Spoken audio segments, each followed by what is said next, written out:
Let me just begin by saying that paper towels are expensive. It's one of those epiphanies that you tend to have as your items are scanned and your heart dips while noticing you've blown a quarter of your paycheck on a week's worth of groceries. As if choosing a career in creative arts wasn't taxing enough. On the bright side, people in LA were rich, stupid rich, which meant that the odder your job was, the more you got paid. Closet organization came naturally to me, and thanks to Marie Kondo, this little side business I set up helped me get through most tough days. A friend had recently hooked me onto a website where you could list your services to reach the elite of the elite. That's when I got an offer from an Audrey Salinger that I could not resist. She had left her contact number in the message saying it was a highly paid gig and that she could not reveal more details until I agreed. I picked up my phone and dialed the number. "Hi, you've reached Audrey Salinger?" A delicate voice came through on the second ring. "Oh, hey, yeah, this is Karina from the Closet Organization ad. I saw your message." "Karina, I'm so glad you called," she interrupted, her tone changing almost instantly. I didn't have to speak more as she delved right into the details. Audrey worked for the Montgomerys, whose house required quite a bit of refurbishing, and she'd like to start with a closet. It all seemed fine until she mentioned she had one condition. "It would be preferable if you finished it in one night. You can stay over if need be." Audrey spoke. I was a little taken aback to respond, feeling uneasy about the proposal. I wasn't ready to make her a promise that I couldn't follow through without knowing what I was dealing with. $3,000. Audrey's voice interrupted my thoughts.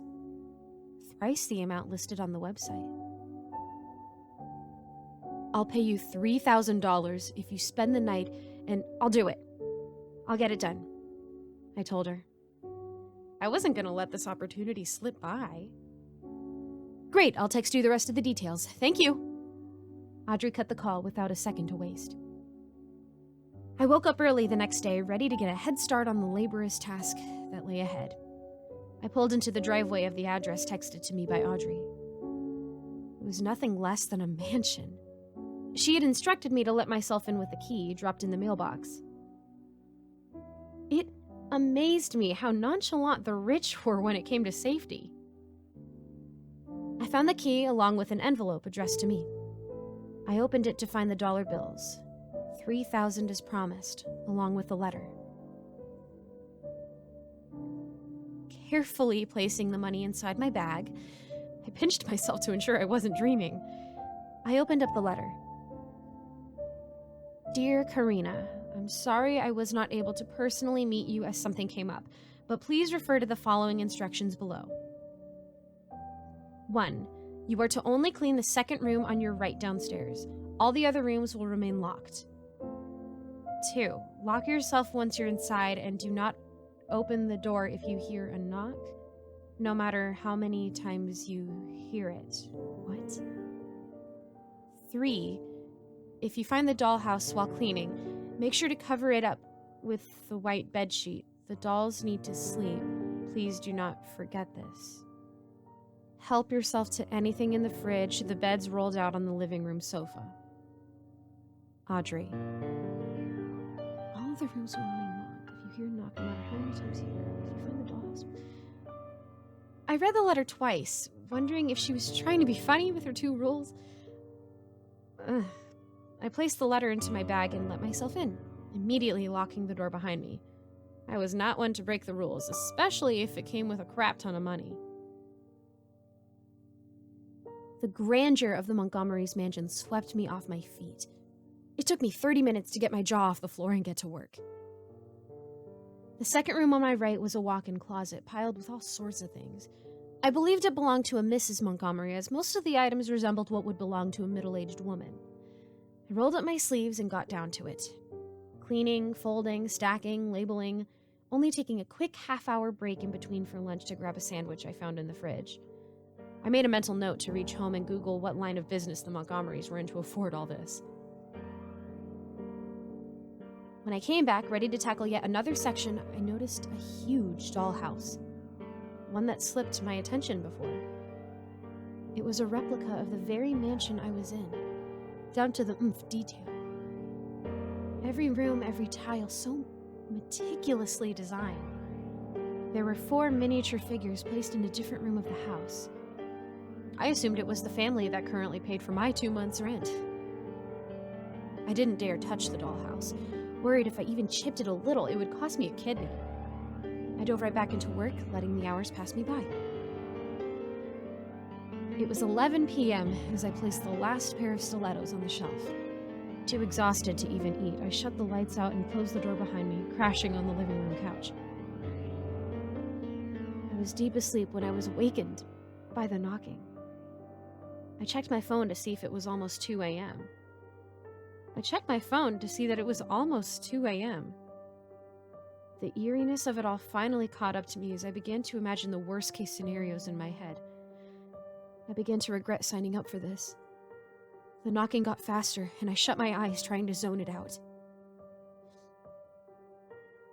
I woke up the next morning to the sound of clanking pans from the kitchen.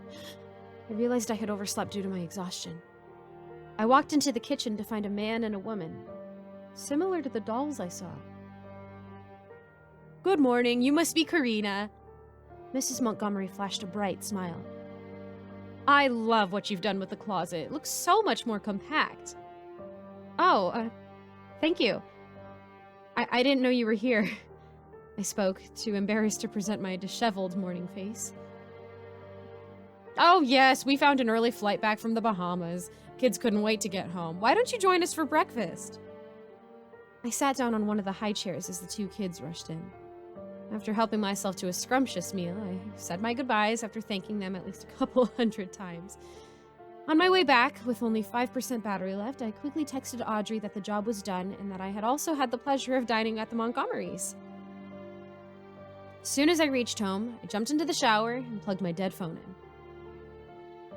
I could feel the fatigue leaving my body as the hot water hit. I couldn't help but sing out loud, ecstatic about how this gig went. My bathroom concert was interrupted by a knocking on my front door. I turned off the water and wrapped myself with a towel. "Give me a minute!" I yelled as I hurried to get dressed. My phone screen flashed. 15 missed calls from Audrey. And 4 texts. The knocking began again. "In a second!" I read the text. "Karina, pick up my call. Did you leave the house? Tell me you left." I couldn't understand Audrey's panic as I scrolled through her texts. "Karina, did you forget to cover the dollhouse?" I couldn't recollect. I figured I must have forgotten because of how tired I was. The knocking on my door became faster, more furious now. "The Montgomerys died in a plane crash 2 years ago. Trip back from the Bahamas." I clutched my phone tight in my hands as I read those lines. My stomach dipped and I felt like I couldn't breathe. If the Montgomerys died 2 years ago, who did I have breakfast with today? I felt my ears get hot, the knocking fading into the background as my own heart beat louder. The dolls need to sleep too. A feeling of dread washed over me as I realized I didn't follow Audrey's instructions. I turned slowly towards my door, the knocking suddenly reminding me of last night at the mansion. My phone buzzed, a new text. My hand shaking beyond control as I opened to read. "Do not open your door."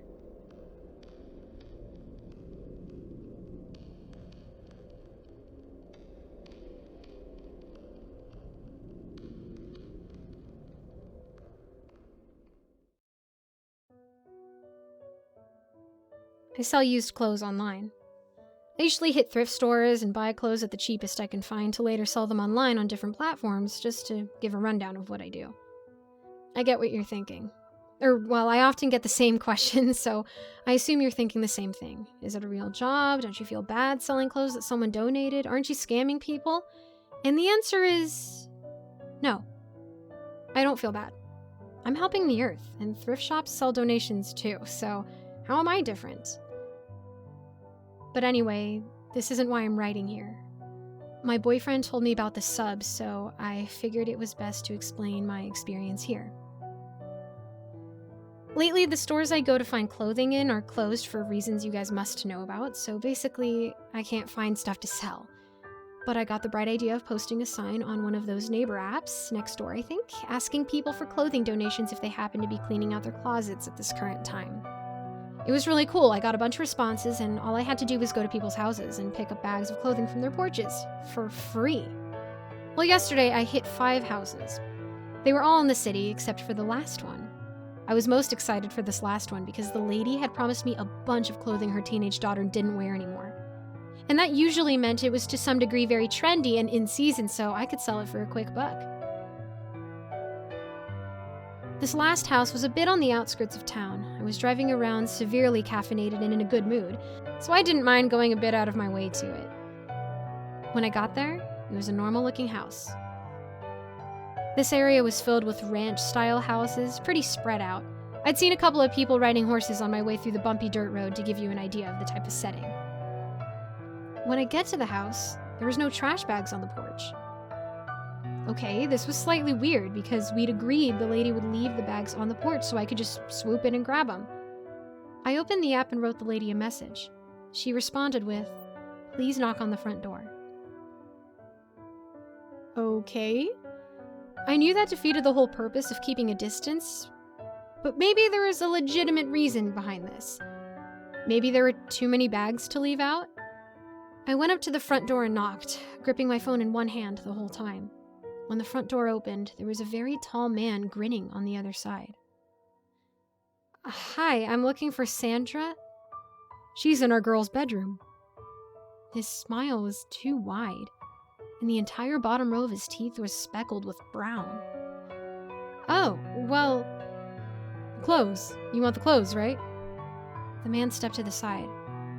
I expected him to reach and hand over the bag of clothes, but he motioned inside.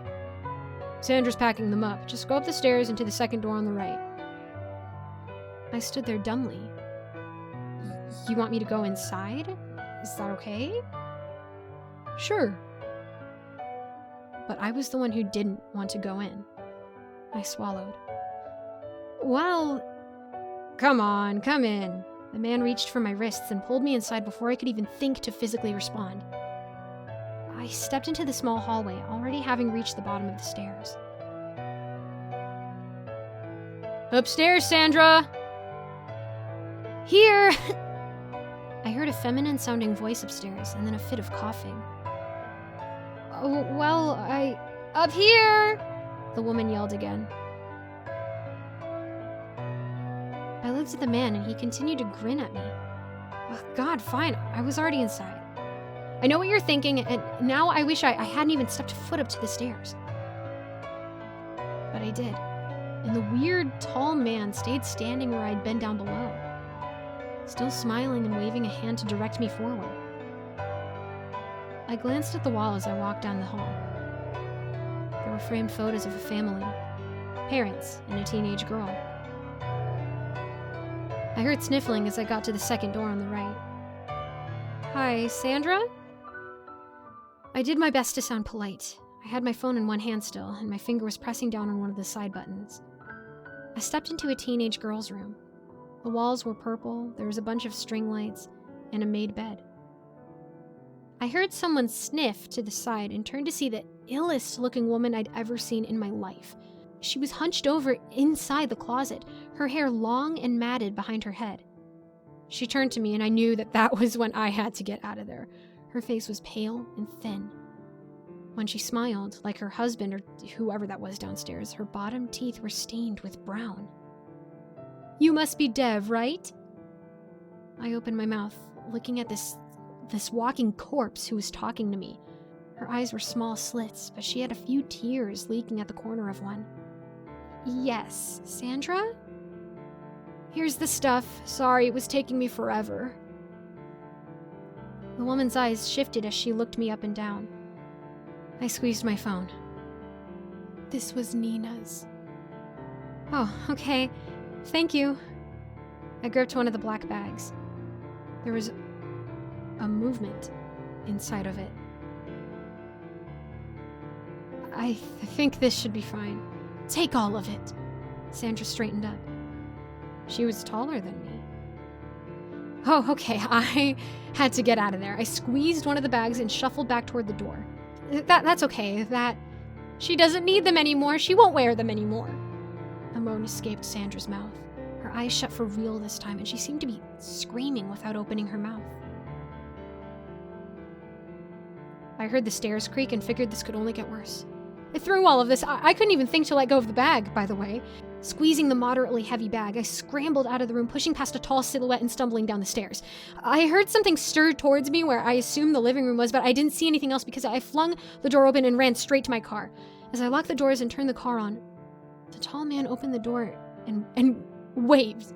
He actually waved. When I got back to the house, I stumbled out and ran to the door, where my boyfriend was waiting. Supposedly, I looked very pale and freaked out, and I felt that way too. Seriously, I'd never felt so tense and uncomfortable. Once I'd calmed down a bit and told my boyfriend, I'd realized I'd been clenching my jaw, and it hurt for another hour afterward.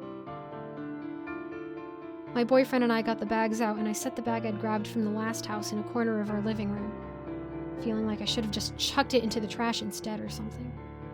But curiosity got the best of me, so in no time I dragged it out and pulled it open. There were normal teen girl clothes in there. Once I took them out and held them up to the light, I saw the stains. Yellow, brown, red. I threw the bag out. I didn't know what those stains were, and honestly, I was not interested in further pursuing the matter. I obviously took my clothes donation post down last night. This morning, my boyfriend woke me up and made me follow him to the front door. As I write this, I'm scared to even open my front door again, to see the 3 other black bags neatly grouped together with a post-it note that says, "You forgot this. Sandra." Smiley face. Never asking for strangers' clothes again.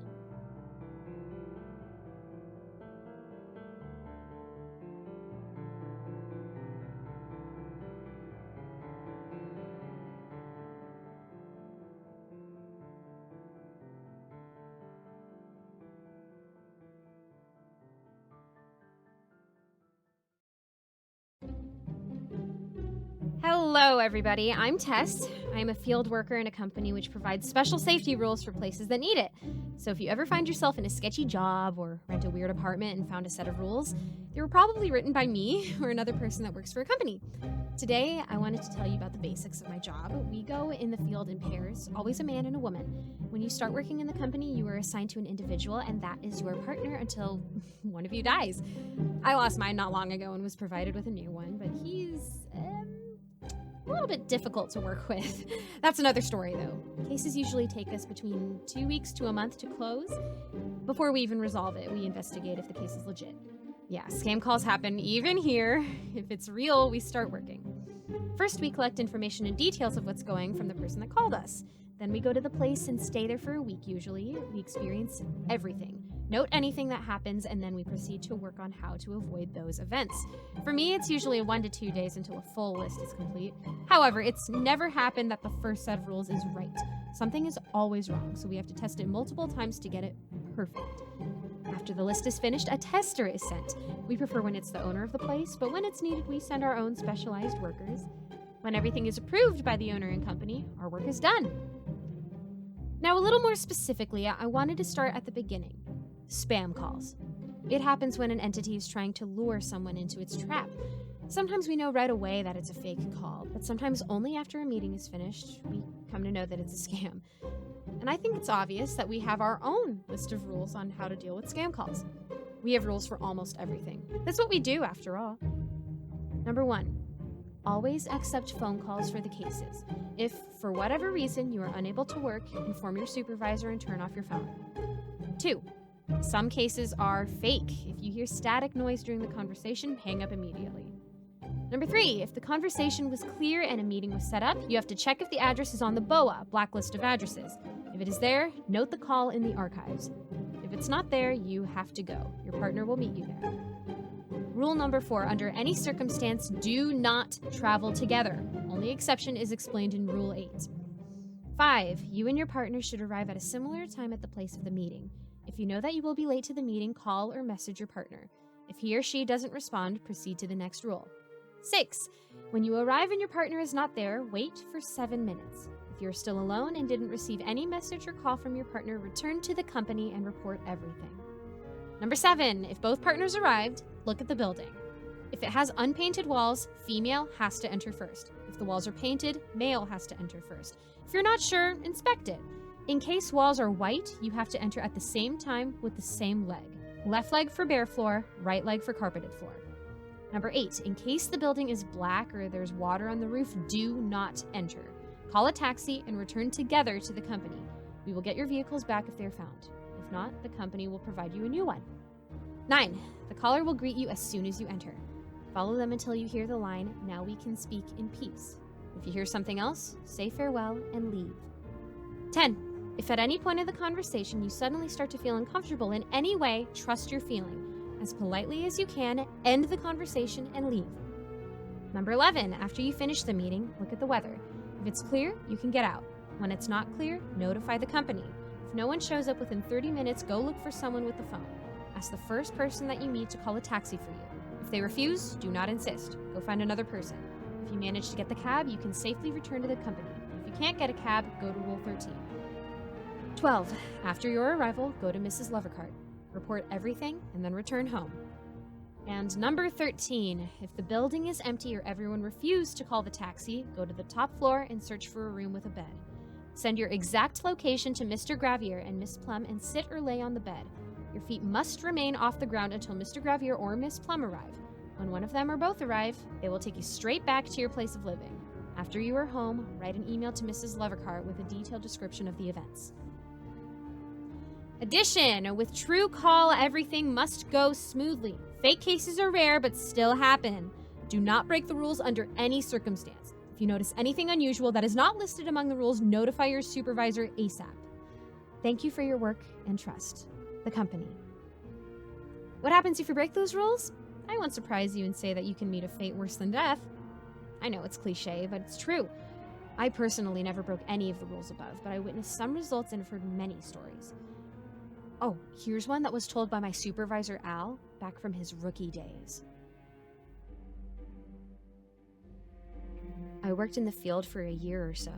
A couple of weeks later, I lost my partner due to her violation of the rules, and it was a rainy day when I met a new one, Irma. I remember it well, because the moment I saw her, I knew working with her won't be easy. She seemed so out of place in the company with her colorful outfit and carefree gaze. She gave the impression that she was here by accident, but I thought to myself, Paul told you that she's a veteran, one of the best workers in her region. Maybe she won't be that bad. My thoughts were interrupted by her loud laughter. I came to her and asked, "What's so funny?" She looked at me and laughed even harder. I noticed one of our lists of rules in her hand. "It's not a joke," I said, pointing at the paper. "Those rules are very important."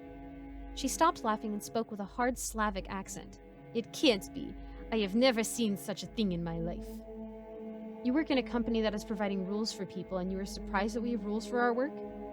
"Where I come from, we don't need anything like that. We are not as stupid as you Americans." "Well, now that you work here, you don't have a choice." "You won't tell me what to do, brat." She spat out with anger and stormed out of the building. Well, that was, something, I thought. I shook my head and went home. 3 days later, we had a meeting with our client.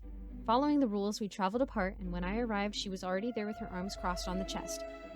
"Finally, this dumb thing won't let me in." She was angry. I looked at the building. It was a small house with walls covered in green and blue stripes. In front of the door stood a big white dog. "He won't let you in. I have to go in first because walls are painted. Rule 6 covers that." She grunted something in her language, but gestured for me to go.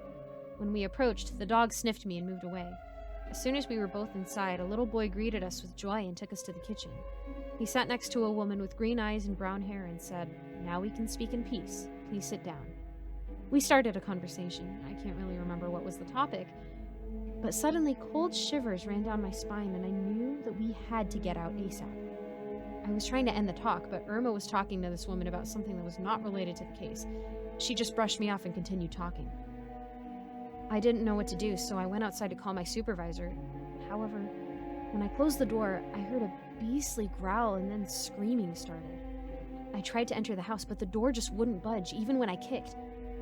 After maybe a minute, the door opened on its own. I cautiously went in, but it was completely empty. Everything was gone. No people, no dog, no furniture. Just bare walls and floors. I took my phone to call somebody, but it was dead, so I rushed back to the company and told them everything that happened. They sent investigators straight away and a special search team. I was ordered to go home and not leave or contact anybody in 24 hours.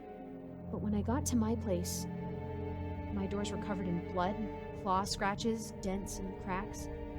But the worst thing was at the bottom. On the ground, which was also covered in blood and some strange black goo, there was an extremely mutilated, decapitated body. And that was...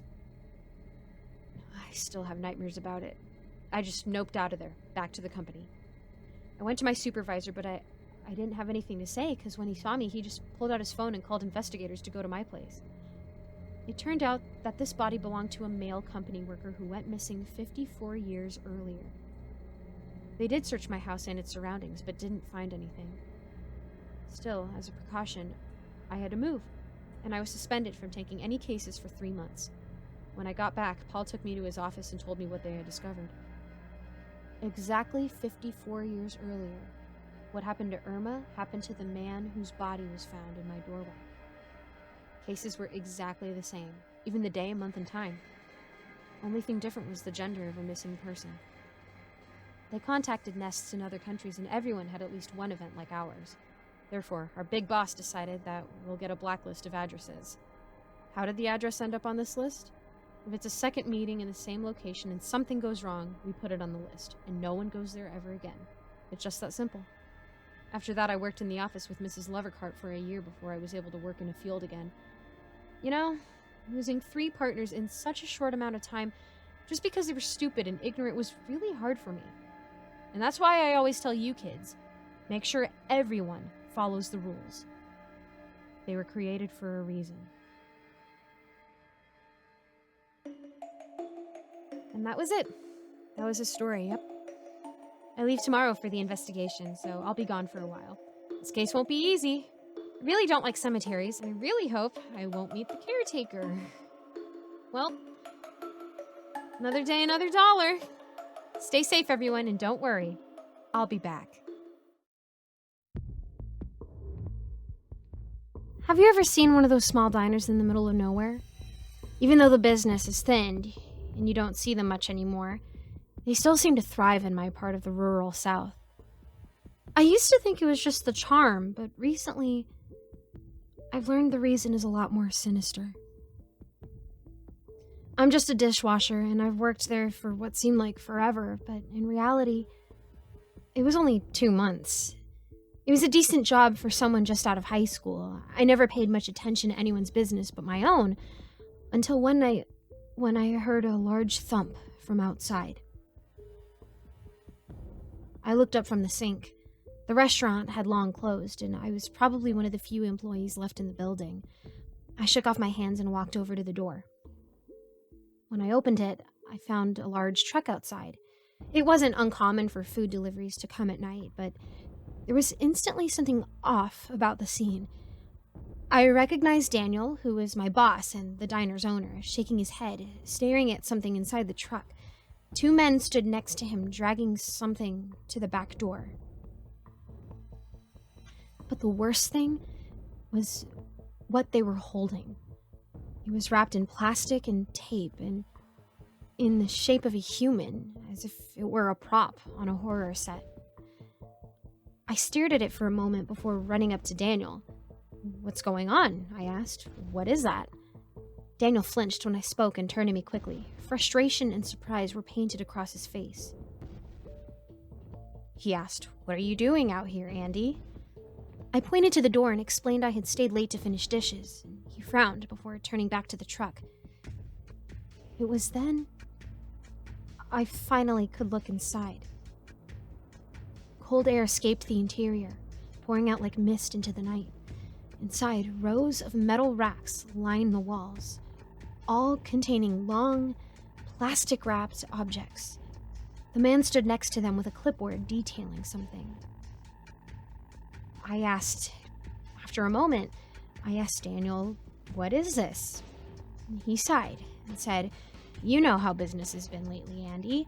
I didn't think you'd stay long enough to find this out, but we've resorted to unusual ways to maintain profits." I asked, Those are dead bodies?" I knew they were, but I hoped he would confirm my suspicion. He said, "We've become a moving company for them. We use one of the old refrigerators inside to store them before they are eventually transported elsewhere. That's all we do, nothing else." I stood for a moment in silence. I couldn't believe it. Daniel didn't like my disbelief and added something I couldn't say no to. "If you don't tell anyone, I'll give you a large portion of the profits." And so, I agreed. I continued my job there, but with a substantially larger wage. The noises of the trucks at night started to not faze me anymore. Every other employee seemed to know about it, reassuring me that they only passed through. They never told me where they came from, however, but with the jokes they made about the situation, I couldn't imagine the reason was sinister. The situation had never scared me much until last night, when I went to the refrigerator. It's an old walk-in, small enough that it barely manages to fit in the back corner of the diner. After opening the door, the foul smell of death spilled out. I plugged my nose and quickly stepped inside to get a closer look. I not only wondered about where the dead bodies came from, but also what they looked like. It was stupid curiosity. I let the door slowly close behind me. Racks were placed everywhere inside, so numerous that I'm sure they could fit at least a dozen corpses if stacked properly. Unfamiliar stains marked the floor and shelves. Little clumps of what I assumed to be skin were just as frequent. But the worst part was that there was nothing else. There were no bodies.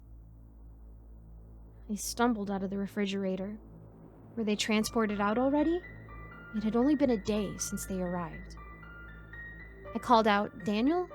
I didn't know what I expected him to tell me. I started towards the back door, only to stop halfway. A strange aroma wafted out of the kitchen. Most nights, the chef would prepare food for the following day, but I had never smelled anything like it before. So I called out to another employee, "Eric?" as I made my way into the kitchen. Littering the counters was paper-wrapped meat. A meat slicer sat in the back, and operating it was the chef. My eyes wandered down to his arms to see what he was doing, but instead of finding him holding pork or any other meat, Eric was slicing a human forearm. "What are you doing?" The words escaped my mouth, small and shaky. "Where's the meat?"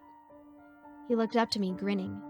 He slid the arm across the blade, and thin strips of flesh fell into his hand below.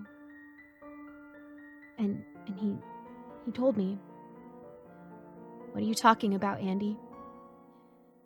"This is the meat."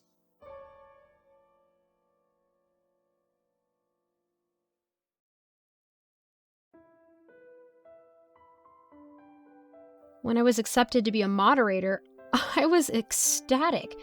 Finally, I could be a part of the great work here on No Sleep. I would fully apply my passion for horror in keeping this community healthy and true to its innovative niche. When you're working on a sub like No Sleep with millions of subscribers and thousands of active users, it's essential you know your business. The work is far more complex than winding up word count bots. There are tremendous expectations on one's knowledge of all things horror, which necessitates a standard level of competency from all mods. They required me to meet that standard by attending orientation. My acceptance email detailed a physical address where the training would take place. I was initially surprised it wasn't being conducted online. It was a fleeting thought, however. I wasn't joining some small-time operation. This was the premier destination for written horror on the internet. I was to meet an instructor by the name of Camden on the 3rd floor at an address my phone said was downtown. I went through the main doors of one of those old factory buildings. The place was so ancient and centrally located, it was inexplicable no one had demolished it for more condos. I found the reception area on the 3rd floor easily enough and sat in an uncomfortable metal chair. The only other furniture in the room was a vacant reception desk, complete with an old boxy monitor. The place was dusty and run down. I surmised it must have been the cheapest place to hold this meeting. It suited me fine. If anything, the creepy vibe really set the tone for our discussion. There was a door on each wall with a discoloring where nameplates once resided. The rooms probably belonged to managers or foremen when the place was operational. I waited about 15 minutes past the scheduled meeting time when the door I entered through burst open. A woman wearing a pinstripe dress walked to the center of the room. She had blonde hair pulled up into a tight bun and was tapping away on a tablet. "Hello, I started. She spun. "Yes, Kylie, I know. Pleasure." She rattled off in a perfunctory tone without looking up from her tablet. She gave a vague flick of her wrist towards the door on the right and told me my first task was through there. I bristled at the terse greeting, but appreciated her authority and obvious commitment to work. I discovered a similarly ruined office. Peeling green wallpaper streaked the walls and yellowed paper huddled in heaps. Sunlight struggled to pierce the grimy windows on the far wall, which dyed the room a drab brown. I heard the door lock behind me. I thought it was a cute touch. The latch was on my side. It harkened to a time I played one of those escape rooms. With no obvious supervision or direction, I inferred my task must be to discover something. There was little in the way of furniture, just an armchair with shredded upholstery positioned behind an old wooden desk. A wardrobe skulked in the corner to my left. I trudged through the debris and started rifling through desk drawers. I stopped when I heard a thump contrast with my shuffling papers. Another thump, and I knew something was here with me. The intensity of the noise increased, and I zeroed in on the wardrobe. My breath caught in the back of my throat as I inched towards the sound. My senses heightened for any clue as to what could be banging against the rotten doors of the wardrobe. The burst of splintering wood shocked me all the more when the doors exploded open. A stiff, bony leg planted itself on the floor and dragged the rest of its clattering form out. Crust and dust flaked off of aged joints as what appeared to be anatomically human unfolded itself. Its head creaked up, revealing the indifferent gaze of a sightless skull. I took a step back and the thing lunged at me. Its movements were now fluid and its composition lithe. I took back everything I thought about this being a cheap operation. They must have spared no expense on an animatronic of this quality. I understood. I understood that in order to vet stories for true horror, I had to experience it myself. The terror I felt was exquisite. The fear mixed with gratitude. It was invaluable to have a personal objective standard with which I could reference to sanctioned stories. Despite my rationalization that this was a simulation, I instinctively ran towards the door. The thing dove to intercept my sudden start, and a claw-like grip closed around my ankle, tripping me. I threw my arms out and landed hard. It was getting too real. I didn't sign anything that gave them consent to actually harm me. I tried to pop onto my knees to protest when searing pain exploded under my left shoulder blade. The momentum of the strike pinned me to the ground, and I felt the fingers of the creature rend and twist in the wound. I felt its other hand pierce through my clothes and flesh.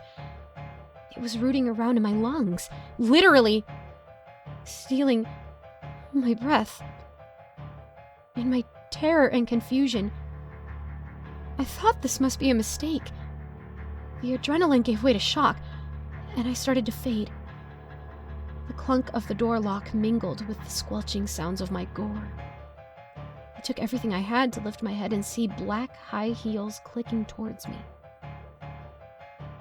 Everything went dark as I reached out to her. And then I was back in the waiting room. I breathed in the sweet, musty air. My body was whole. How had she done this? Did she drug me? I went to leave only to find the door I originally entered through was simply a smooth wall. I was furious that they'd go this far. I demanded to be allowed to leave immediately. I told her I got the message, but I wouldn't go through a near-death experience just to learn some stupid lesson about fear, let alone to be a moderator on Reddit. "You've learned nothing," she murmured. "And you absolutely will help." The door behind the reception desk creaked open and a brilliant light flooded the room. Something jumped onto my chest and it startled me awake. My cat bounded off of me and ran into the kitchen. I was home, lying on the couch.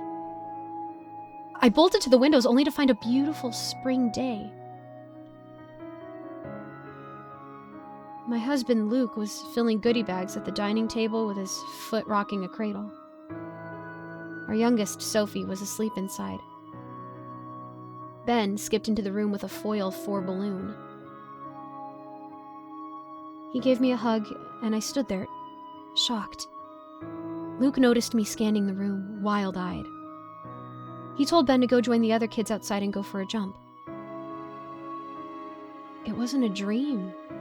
This felt as real as that decrepit building. I told him the entire story.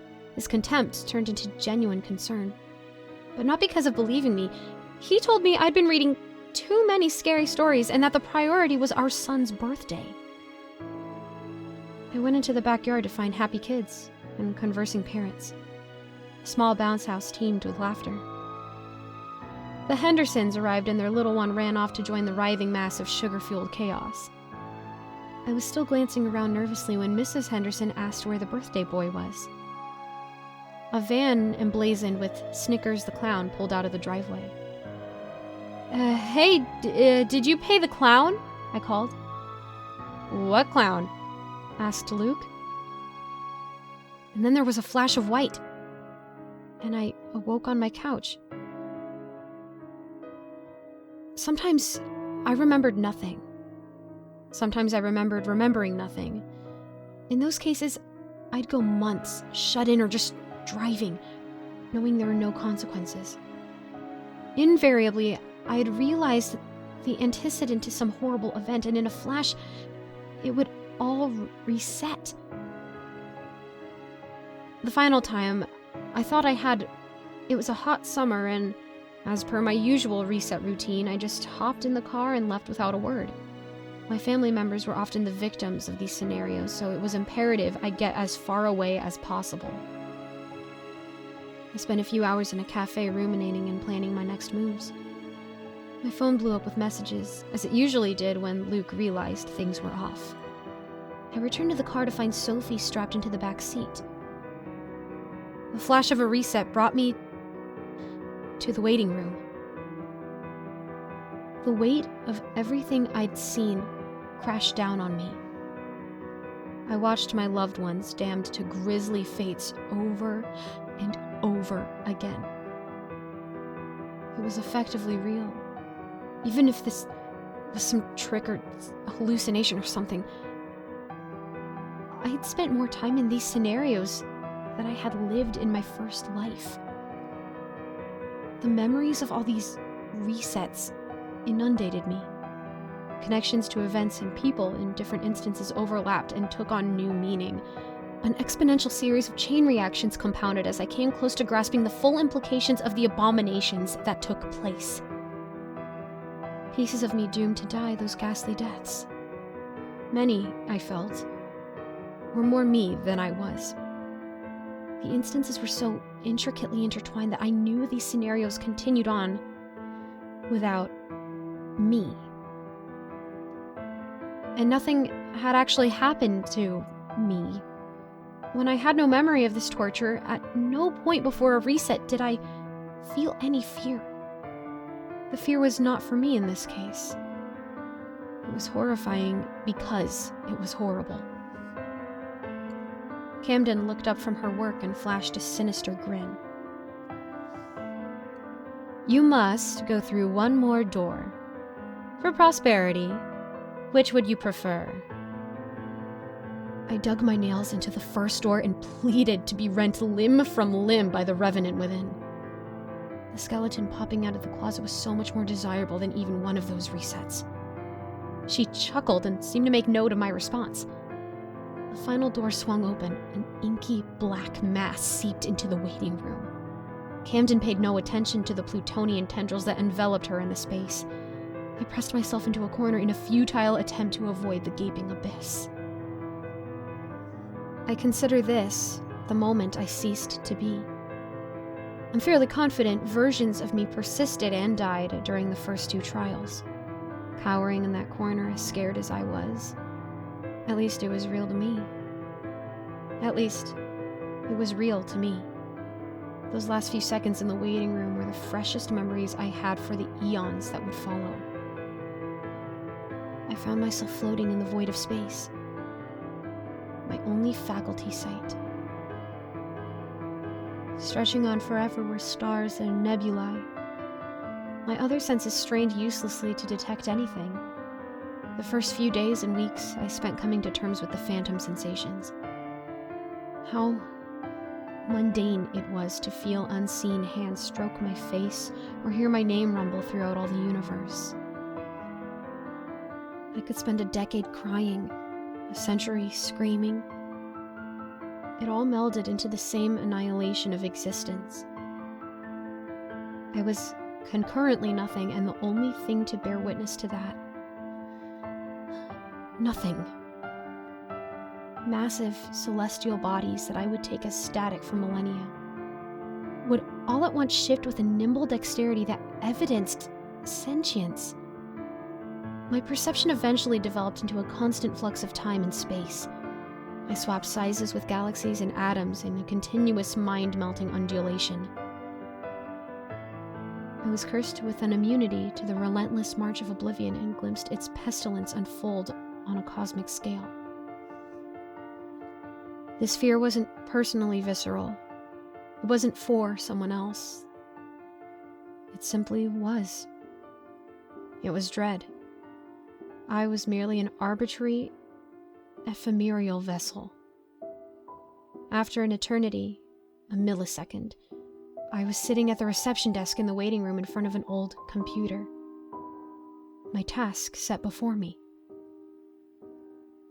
I feel the full extent of my ordeal hovering just on my peripheral, like an ocean held at bay by a thread. Paradoxically, it takes a conscious effort to avoid coming into contact with it. If it ever broke, I'd surely ruin this numb husk I've become. I assume I'm being assisted with this. I can only access no sleep and users relevant to my work. All I can do is respond to messages and reports. I've tried a few times to call for help, even made coded distress signals. The message just changes or deletes itself after I hit send. It leads me to conclude that my work here is completely pointless. It takes far more effort to imprison and censor me than I exert responding to rule violations or what have you. The stories have suddenly stopped. I just have a blanket statement to respond to blackout inquiries. I finally had a long enough break to write out my story and see if posting it works. I don't know how long they'll let this stay up. I have the fondest memories of that sweet nothing between resets. I'd do anything to get a similar reprieve from existence. Until now, I've never had a chance to stop. No rest. No sleep.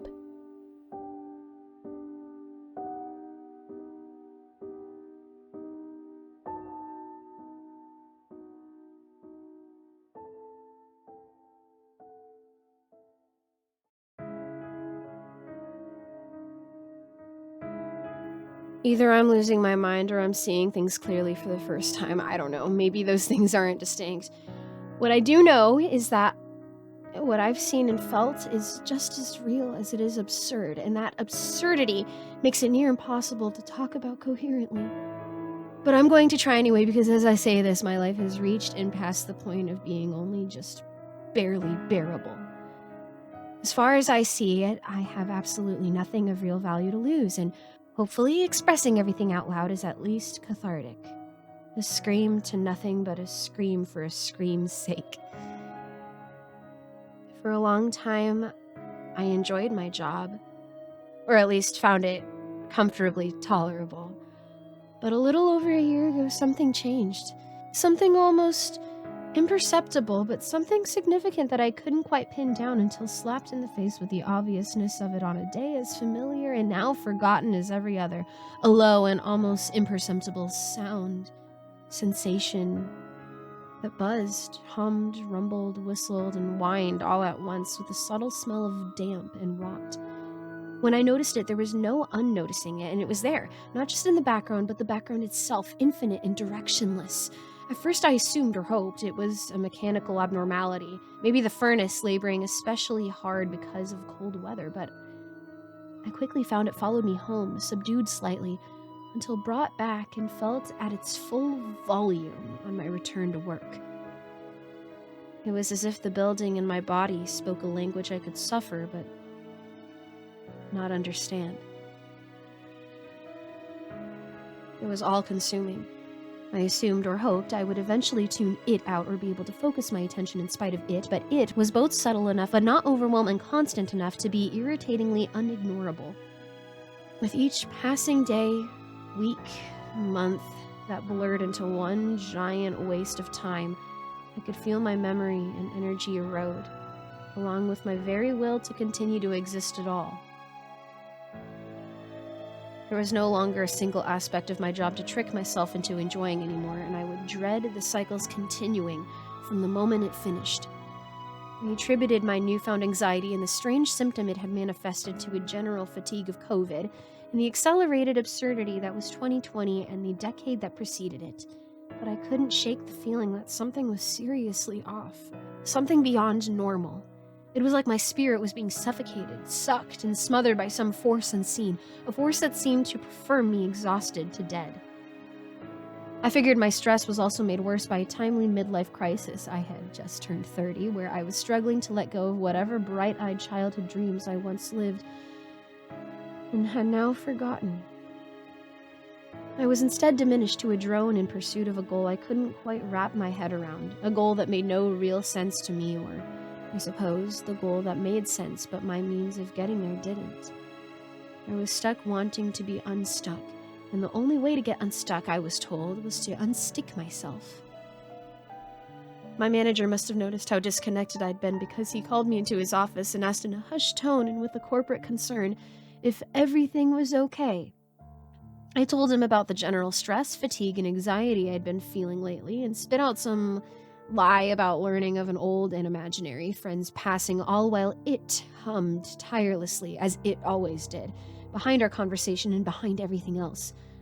Although I had mostly acclimated to life with the sound and stench of it, for the first time since I had felt it, for the first time, it overwhelmed me and consumed everything else in that room, and I could only sit there alone, injured, and not even sure who or how or what to ask for help because I couldn't even articulate what was happening to me. Seriously, are you all right? You look like you're about to pass out. His words broke through, each one and then each syllable punctuated by static. I grimaced and pinched the bridge of my nose. I asked him if he heard a buzzing. Like tinnitus? Oh, sort of, I guess. Not really, or maybe, I don't know. I have to make an appointment with my doctor. He smiled, wide and wildly with eyes unmoving, his face set with an expression that felt far too exaggerated for our interaction. Have you ever seen what we work for? His voice trailed off as if he already knew the answer I struggled to provide. Anticipating my confusion and probably reading it on my face, he took my hesitation as his turn to continue. I mean, it's a real spectacle, the one above all else.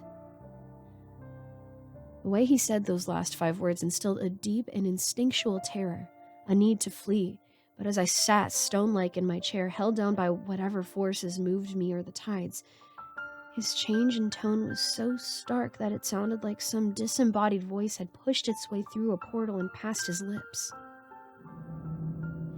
His eyes finally shifted to match his smile, igniting like someone just given permission to share something intimate.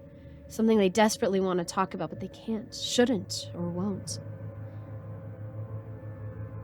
Follow me. I'll take you to it. I sat up from my chair before he even finished, and, as if possessed and propelled by an idea I wanted no part of, followed directly behind as he led the way past a row of cubicles and down a stairwell towards the ground floor and eventually past it into the bowels of the building. Whatever it was that pushed me forward was only aided by my very human need to satisfy my curiosity, and whether or not I wanted to be part of whatever was going on, I was. So I moved forward. The further we descended, the more intensely the sensation seemed to surround me.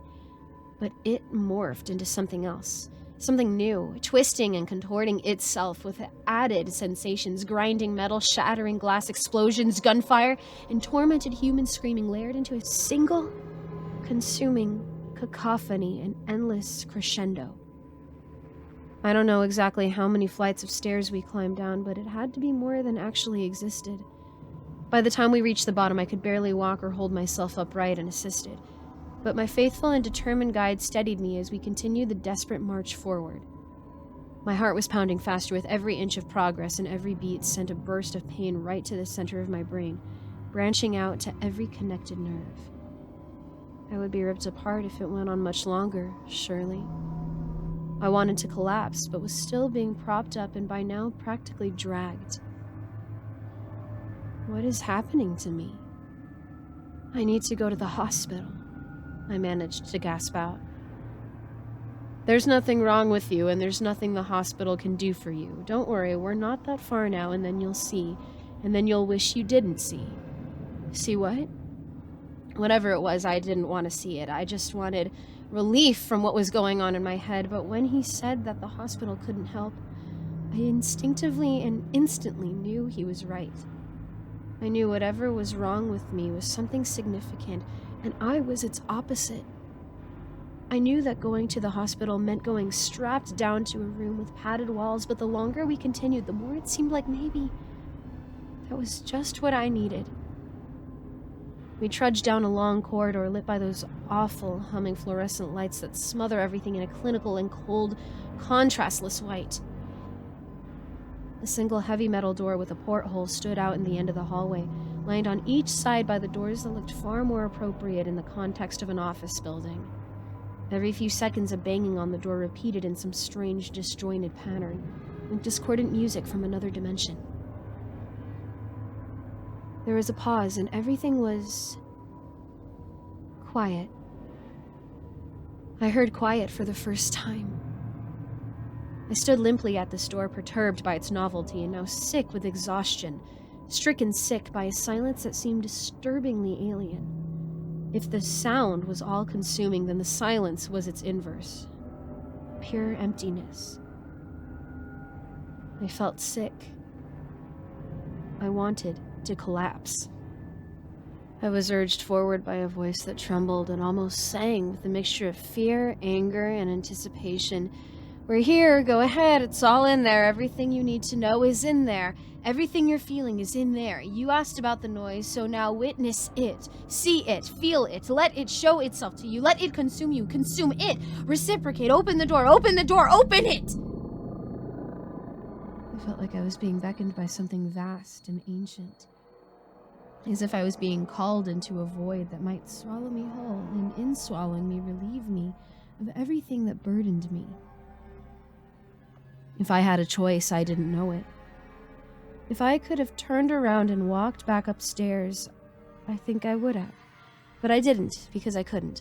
I could only do what I did and grip the door's handle tightly with both hands and heave. The sound of metal scraping started the symphony of sound again.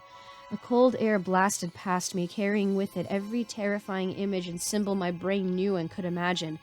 It was as if it had opened a door to a raging storm in a boundless ocean where the wind whipped and carried with it things that were not things at all, but more like memories, disfigured, distorted, and twisted by time's passage.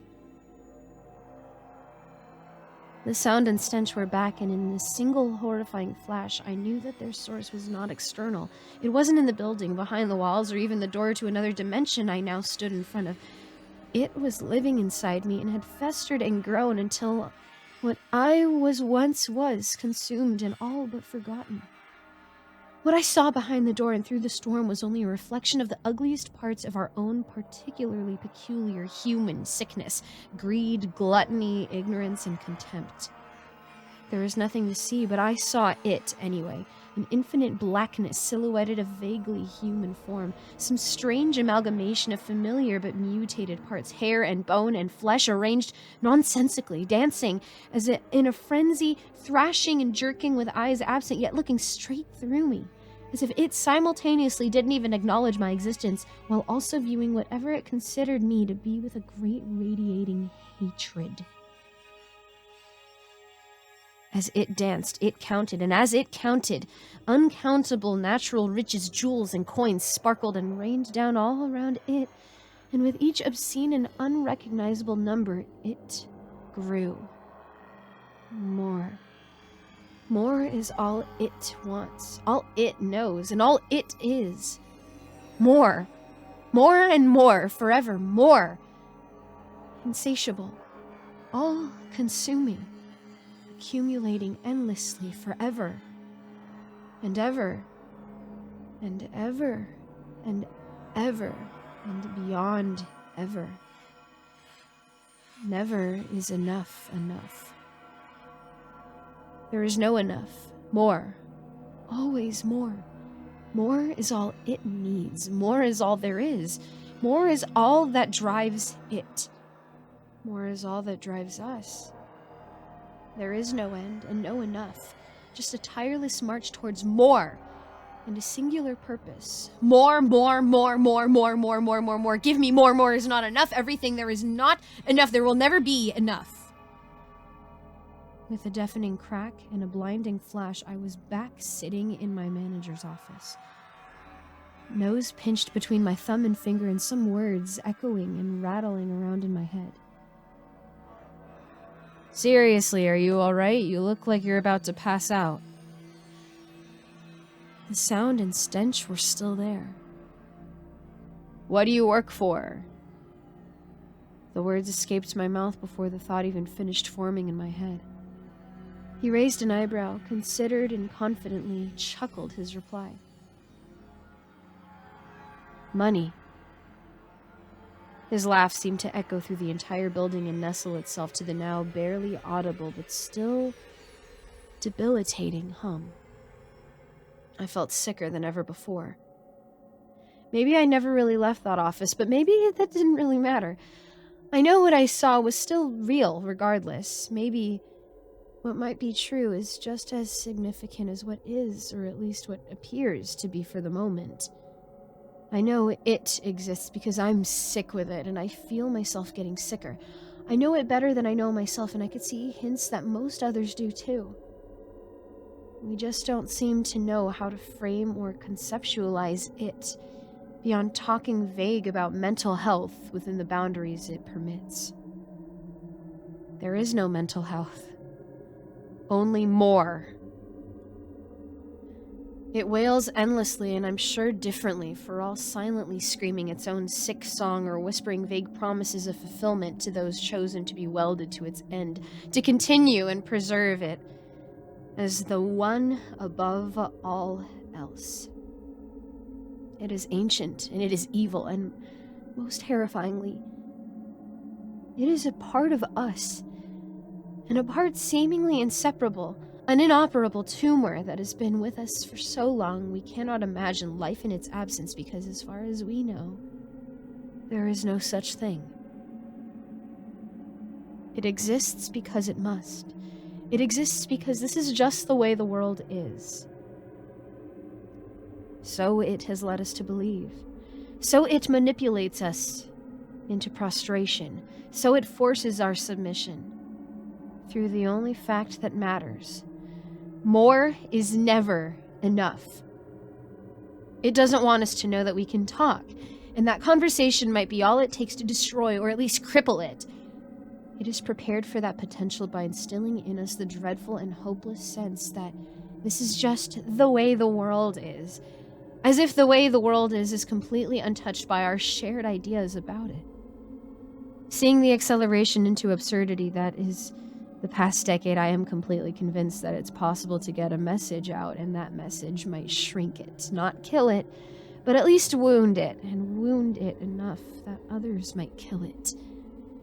I'm counting on it, in fact, because everything I read and everything I feel in my gut leads me to the inevitability of this world's, our world's, total and rapid collapse consumed by our own psychic and parasitic miasma of peddling and profit.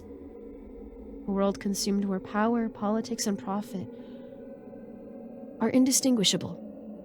A message so simple it can't be misinterpreted. A message so simple it will be misinterpreted. Unify.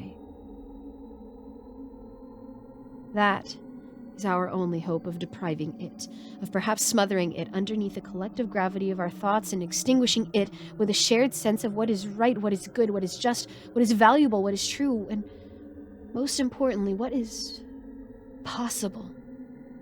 The only thing it might fear, if it can know fear, is that we might one day wish it away, because as all-consuming and powerful as it is ironically just as fragile, perched on a precipice of uncertainty and illusion and fed, powered, and driven by nothing other than you, I, and everyone else, and our own warped inclinations and desires, our perfectly human inclinations and desires.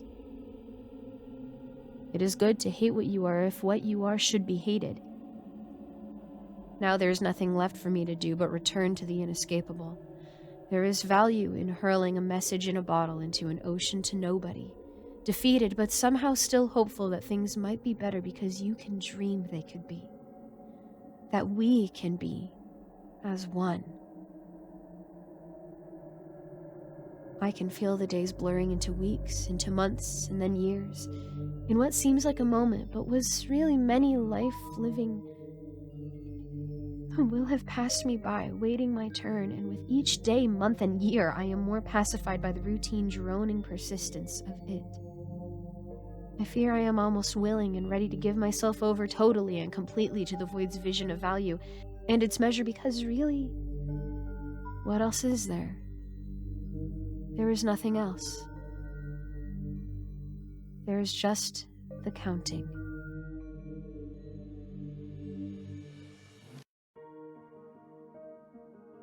The only reason I did it was because I thought it'd be funny. People prank new employees all the time, don't they? And it wasn't like I expected her to fall for it. I just wanted us to break the ice and share a few laughs. Working at this gas station convenience store was slow, especially after midnight. And I just wanted to leave her in good spirits. I was alone in the store that evening, bored out of my mind as I waited for the new girl. Mr. Sahir had told me to train her. As I daydreamed, my eyes wandered over to the yellow paper signs Mr. Sahir had taped up on the wall. No stealing allowed, no guns allowed, no knives allowed, no smoking allowed, no arguing allowed, no damaging property allowed. You get the idea. Everything you don't want in your gas station and store was typed out and taped up. There were dozens of yellow paper signs, all overlapping. I didn't think the customers could even read them, yet we never had any of the problems posted, so they must have done the trick somehow. It was those signs that gave me an idea.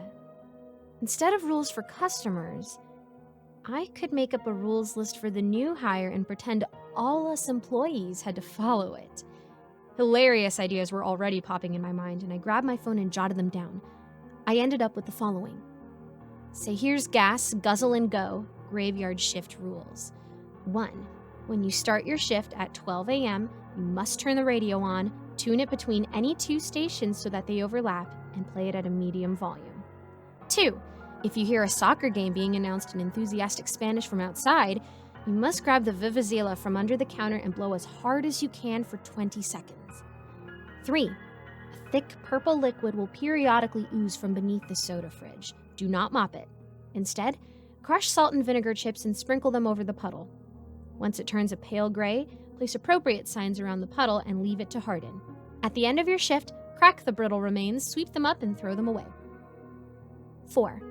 If you smell lutefisk at any time, you must leave your post immediately, hide in the bathroom, turn off the lights, and hum the Titanic song. Once you are done, it is safe to exit. 5. Every Thursday, a large woman with braces and half a mustache will enter the store and ask about Joe. You must nod and point towards pump number 4. Do not speak to her. Do not make any sounds. Remain standing still until she exits. 6. If it is a full moon, take a newspaper, spread it out on the floor beside the ice freezer outside, and sprinkle Skittles on top. Once done, go back inside. At the end of your shift, check the newspaper. If the Skittles are still there, throw everything away.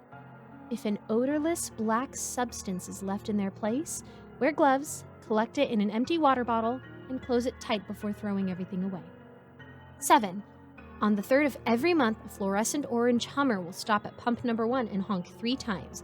You must run out immediately and dance the jig as you fill their car with $100 of gas.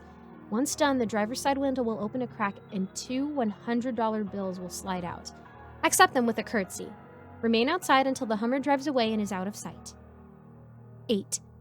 A 7-year-old girl wearing a cowboy hat while chewing tobacco may drop between 3 a.m. and 4 a.m. If she doesn't speak, ignore her and she will leave in a few minutes. If she starts yodeling, you must clap and stomp to the rhythm of We Will Rock You by Queen until she is done. 9. At exactly 4:44 a.m., you will hear rustling from the chip stand. Ignore it. If the rustling continues past 5 a.m. or if it turns into crunching, you must burp. If you cannot produce one, fake one. Continue burping until the rustling and/or crunching stops. 10. Sir Wrist drops by on windless dawns. He will select a tabloid magazine and a pack of cigarettes. If he requests menthol, carry on as usual. If he requests otherwise, you must open the pack of cigarettes, break each stick, pile the tobacco on the magazine, and arrange them artistically. You must then step back and let Sir Wrist appraise your work. If he snorts the tobacco, nod and ring up his items. If he hawks a loogie on the floor, you must try again. See? They were completely ridiculous and utterly harmless rules. I still wanted the list to look legit at first glance, though, so I went to Mr. Sahir's office and printed it out on the same yellow paper he used for his signs. I then creased it, frayed the edges, and even left coffee stains here and there to give it a well-worn look. The girl came by around 11:30 p.m., and I knew right away she'd get a kick out of the rules. She had this punk rock thing going on, and she dropped her motorcycle helmet on the counter with a playful smirk as she introduced herself as Brooke. After some back and forth and some training, I gave her the list. I put on my most solemn expression as I stressed how important it was to follow them, and she read them with one eyebrow cocked, her smile growing until she burst into laughter. "Do any of the new employees fall for this?" she asked, looking up at me with a chuckle. "I actually wrote it just for you," I replied, trying to stifle my laughter. She tilted her head. "Well then, how about we exchange numbers in case anything happens that you forgot to write down?" See? That is how the ice is broken. "So, is there really a Vivazela back there?" she asked as she walked around and peeked under the counter. "No, we keep it in the back," I joked. She smiled and sat down, popping her legs up. "So are you heading out now, or are you going to stay to help me face the yodeling cowgirls and purple puddles?" I really wanted to stay, but I had early classes tomorrow. "No, I've given you enough training, young Padawan. Now I leave this fortress in your hands." "I won't fail you." "I know you won't." I flung my bag on my shoulder, but I knocked over a box of chocolates and spent a few minutes collecting them with a red face while she laughed. I put everything back, shot her a tight smile, and ran out of the store. I saw her text when I got home. "Hey, check it out. Rule number 1 happened." 12:20 a.m. She'd recorded a little voice message of the overlapping radio stations. We chatted for a bit and laughed about it for almost an hour. 1:12 a.m. Man, you really went all out. I know, right? I even went into Mr. Sahir's office to get the yellow paper. LOL, no, I mean the lady. How much did you pay her to wear half of a mustache? What? LOL, she's actually got braces. Is she gonna ask about Joe now? She did! This is a riot! I love it! So, should I point to pump 4 or do I clap for a good performance or what? I have no idea what you're talking about. Are you pranking me back or something? Hello? If she's real, take a pic. Earth to Brooke. Okay, you got me. It's a good prank. Brooke, I'm serious. Text me back. 1:36 a.m. I stopped messaging after that. I didn't want to get all grumpy in the chat. I mean, I loved a good prank, but I was kind of upset that she took it that far. First, I thought that was her subtle way of giving me the finger, but she was really enthused about the prank. But then I figured maybe she just wanted the last laugh. Well, I didn't want to give it to her. I knew I had early classes, but my pride was more important. I never backed down from a prank war. I grabbed my keys and drove back to Sahir's gas guzzle and go. After parking beside Brooke's motorcycle, I found the loudest Spanish soccer announcer possible and blared the video through my car's speakers. Leaving the engine running, I snuck over and peeked through the store window, trying to stop myself from giggling as I imagined Brooke searching in panic for the vuvuzela. She wasn't behind the counter. Her bag and motorcycle helmet were still on top, though. I walked in. The radio was playing the overlapping stations. I made my way to the back, but Brooke wasn't there either. Frowning, I returned to my car and shut everything down before checking the motorcycle. It had to be hers. It was the only vehicle here other than mine. Believing she'd taken the prank to the extreme, I walked back inside and announced that she was the prank queen and that she could come out now. And that was when I noticed the thick, purple puddle oozing from beneath the soda fridge. At the time, I couldn't believe Brooke went to all these lengths. I had no idea what she could have used to make slime that purple and gooey, so I poked it with my foot and gasped as my shoe began sizzling. I jerked back, dropping my phone as I yanked my shoe off. The slime had eaten through the sole and singed my sock, but it hadn't contacted my skin yet. I looked down in fearful bewilderment and I gawked at the sight of my phone, or what remained of my phone. Pieces of plastic, metal, and glass dissolving in the growing, pulsating puddle. This couldn't be Brooke's doing. Unless she was a psychopath. What even was this substance? And it was at that moment that a terrible odor filled the store. I gagged and pulled my collar over my nose and mouth, but it wasn't enough as I felt my dinner rising up. I ran to the bathroom, slammed the door, and vomited in the toilet. After my retching became unproductive, I leaned against the wall. And I froze when I heard heavy creaking coming from outside. Holding my breath to avoid the putrid smell, I placed my ear against the door and my blood ran cold when I heard a deep, thudding heartbeat resonating beneath the creaks. Goosebumps spread across my skin as the heartbeat got louder and creaking became more rapid, and a new sound joined the terrifying chorus. Gurgled breathing. As if that wasn't enough to make me vomit again, freezing water began seeping from beneath the door. I yelped and clambered up the toilet, trembling as I tried to figure out what was going on. This couldn't be Brooke. But if it wasn't her, then who was it? And what happened to Brooke? The water had already covered the floor of the tiny bathroom, and I covered my mouth when I saw dead fish floating on its surface. I didn't know what to do. I didn't have my phone. There was no one around. The gurgled breathing got more and more labored as the creaking sped up and the heartbeat amplified, and I began hyperventilating, which just filled my lungs with a rancid smell hovering around me. Lutefisk. The smell was lutefisk. I recognized it from when my cousin tried and failed to make that fickle dish. My thoughts went back to the list in disbelief.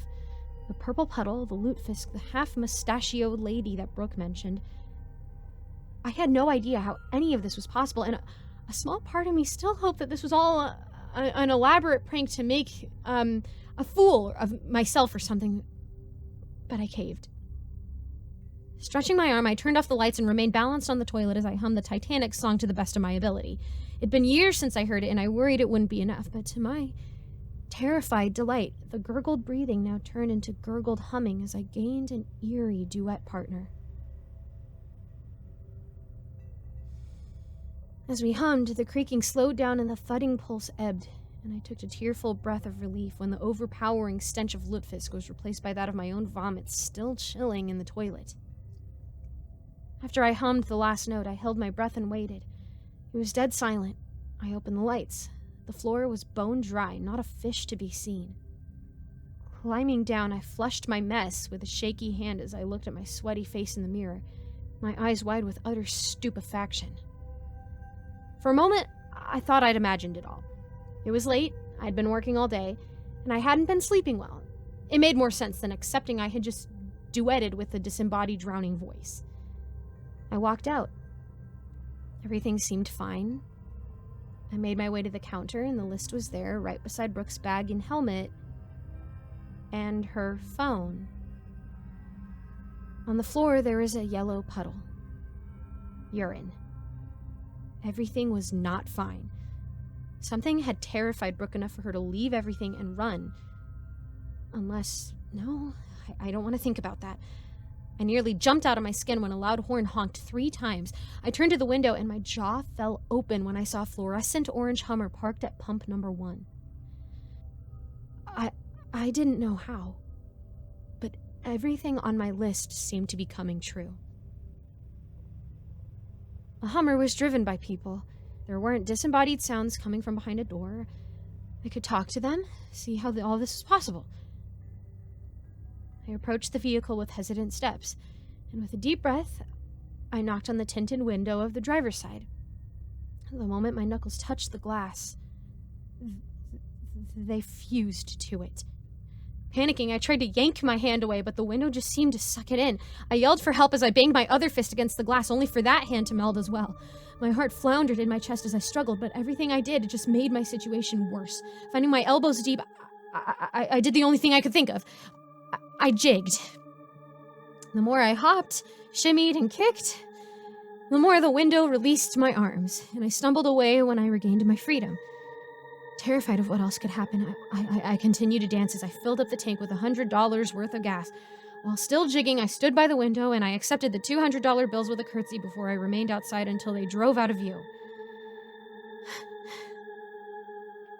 Panting, with exertion and apprehension, I made my way back inside, and I gasped at the size of the throbbing purple puddle. It had taken up an entire quarter of the store. I rushed towards the chip aisle in a frantic frenzy, ripping open the salt and vinegar chips, crushing them, and flinging the crumbs over the slime. Even after I depleted the entire salt and vinegar selection, the puddle still hadn't changed color. Desperate, I crushed the salted chips and poured vinegar over them before I hurled the soggy concoction over the ooze. After half an hour, I fell to my knees in exhausted relief when the purple puddle finally turned into a pale gray. I wished I had time to breathe after that because a little girl in a cowboy hat walked through the door, spitting tobacco on the chip bag-littered floor. I froze, drawing a blank at the worst possible moment. I had no idea what to do. The list was on the counter, but I didn't know if I should move or not. I stayed on my knees, watching her peruse the aisles as if it were perfectly natural for a kid to be shopping at 3:15 a.m. She began yodeling, but my memory continued to fail me. I stared at her, twitching, not sure what I should do. She glared at me as her yodeling became more shrill, and I winced. Doing nothing wasn't working, so I took the chance and inched my way towards the counter, only to yelp as a whip snapped in front of me. I turned to the girl in shock and backed away in horror. Whips had replaced her arms, and her body had elongated like a snake, several more whip-like appendages sprouting from her sides. Her yodeling had now become a high-pitched hiss as another whip snapped behind me, and I scrambled up and ran in the opposite direction, locking myself in Mr. Sahir's office. His computer worked, and I managed to look up my list on my cloud. Clamp and stomp to We Will Rock You. How could I forget? I began clamping and stopping to the rhythm as loud as I could, sweat cascading down my already glazed face as I feared it was too late. She was done yodeling. This wasn't going to work anymore. I sank into a chair, out of breath and near a mental breakdown as I closed my ears, the hissing beyond intolerable. That's where I am now, hiding in Mr. Sahir's office with tissue stuffed in my bleeding ears. There's no phone in here, but I did post on all of my social media accounts. Help is on the way, but I don't know if they'll get to me in time, or if they'll be able to stop the hissing whip snake girl and any of the other horrors I've inadvertently created. I don't know what happened to Brooke. I just hope that she made it somewhere safe. If I'm not found in time, I just wanted to get this out. Brooke, I'm sorry. I didn't mean for any of this to happen.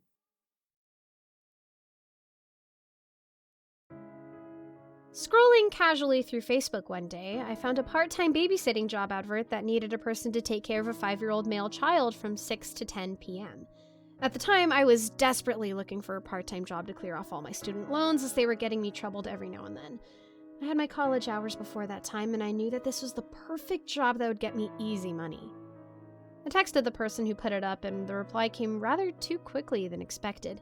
It was a woman in her late 30s or so, and she didn't say much, but just said the job started at 6 tomorrow and told me to arrive at the specified address. Also, she said that I was going to be paid over $500 a night, which made me question my decision. Was it a scam? I said to myself, but also quickly presumed that they were rich, as was my desperation. When I reached the venue the next day, the door was opened by whom I had expected, the woman I had texted yesterday. She was well dressed and seemed like she was going to work. Obviously, I thought. I pulled out my ID, but the woman just glanced at it casually and said, "I trust you," in a low tone. "But he'll be sleeping right now. Don't wake him up," she completed. She also handed the keys of the house and a paper to me, and started walking towards her car to leave. Can I make some coffee?" I cried out from behind, waving the sachet I had brought with me. She didn't turn around, but nodded her head, went inside, and drove away. Okay. I didn't waste time getting in the house because of the cold outside and the fact that there was a whole new house for me to explore. I knew it couldn't be a bad experience. I went in, kept the keys and stuff on the shoe rack, and sat down on the couch as I knew it was going to be more boring than I had convinced myself. I took up my phone and started my daily regimen. That is, scrolling through no sleep. The stories seldom scared me anymore. So, at around 7 p.m., the boredom started getting the better of me. I got up and went to the kitchen and saw a mug that was probably kept for me, as it seemed clean and was the only one on the kitchen rack. There were also plenty of utensils that I could use to warm up the water, as I also had brought a packet of powdered milk with me. I had just started boiling the water when I started hearing strange yawns from the room across the living room. The house was 2-storied, and I presumed it was the child whom I'd heard. I ignored it and resumed making my coffee.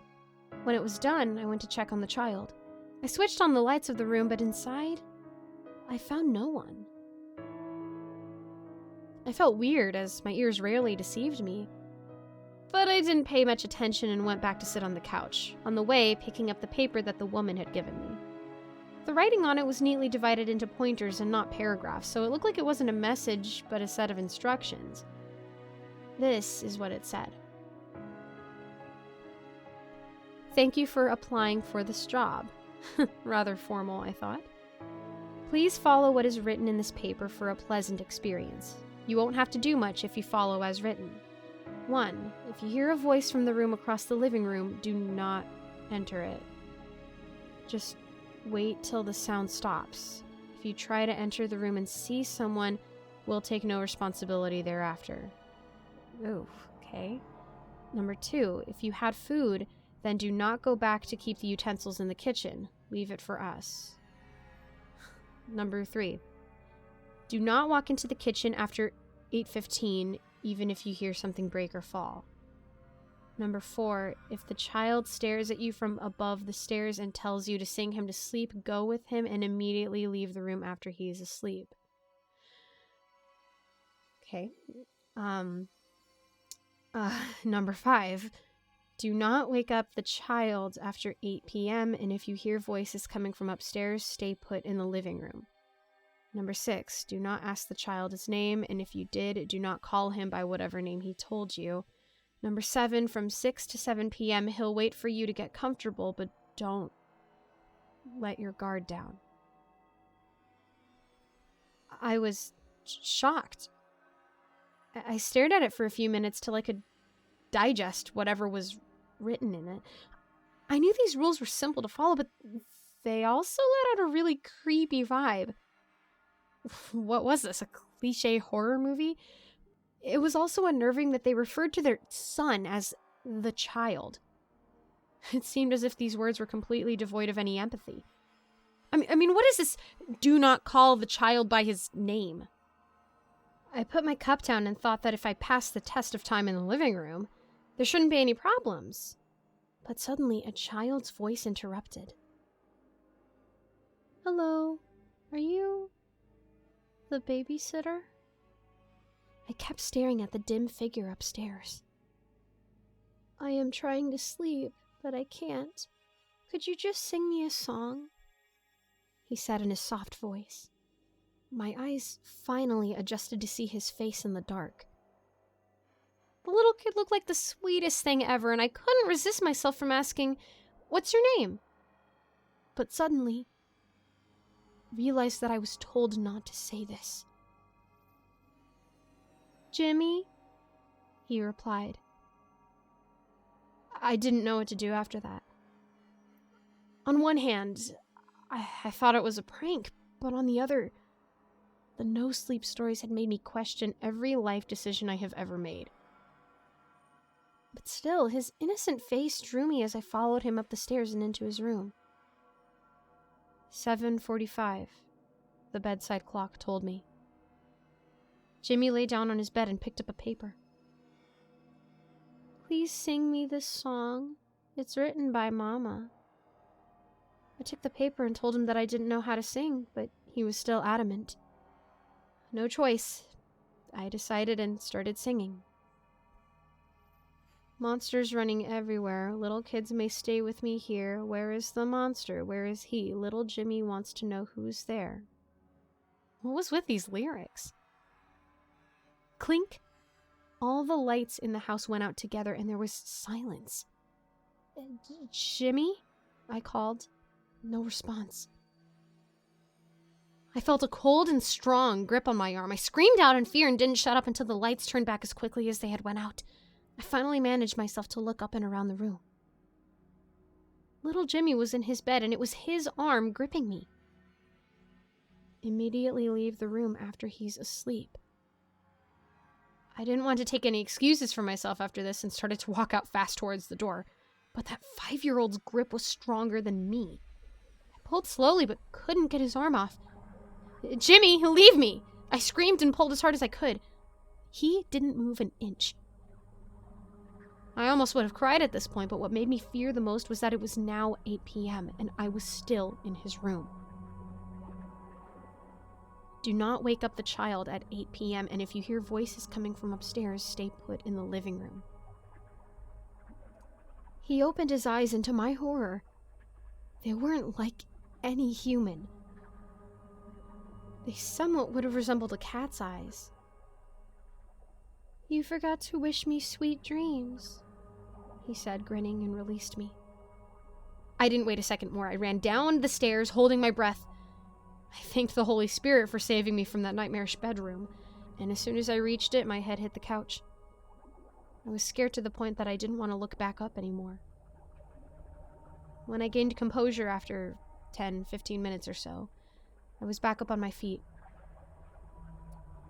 I won't let my $500 go to waste, kid, I thought. I walked around the room thinking of what to do next, when I heard the sound of running water. If I carefully followed the sound, I knew it was coming from the kitchen. I knew it! Some other person was also in this house who I heard in the adjacent room. They were gonna have to face the crap that they put me through today. I walked towards the kitchen with confident steps and found a woman washing the utensils with her back faced towards me. Excuse me, I said, but it seemed like she didn't care.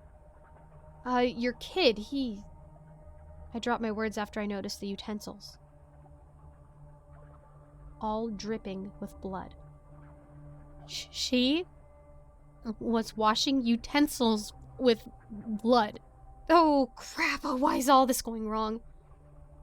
Do not walk into the kitchen after 8:15. Oh, shoot. She closed the tap, and I'd say she faced me, but it was only her head that did. I knew I was going to go nuts and didn't scream this time. I couldn't face a demon woman after a demon kid. I ran towards the shoe rack and grabbed the keys, all the time hearing slow approaching footsteps. I ran out of that hellish place that night, but didn't dare enter my bedroom or kitchen in my apartment. I didn't care about dinner. I just buried my face on the couch, but couldn't sleep a blink until morning. It's been about a month, and writing this was a tough decision. but I finally did. I did receive a text the next morning, though. "Hey, thanks for taking care of my child. He told me that you have a beautiful voice. Will eagerly wait for your shift today."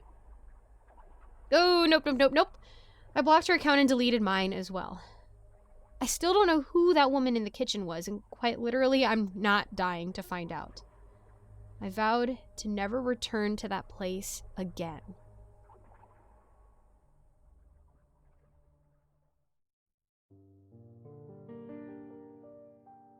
After making sure that the person who left it behind wasn't in the bathroom or popping out for a smoke, I picked it up. It was just lying there on the table in the middle of a bustling coffee shop. A fancy-looking camcorder ripe for the taking. I wanted to make sure no one would steal it. The thing was brand new. Stickers advertising all sorts of HD capabilities and gigabyte storages were plastered on the front. The chrome on the body was spotless, the lenses crystal clear. The camera looked as if it was straight out of the box. The owner would definitely miss it. I couldn't go to the cops. I mean, I could, but I was too scared. How would the police react if someone like me walked in to hand a lost property in?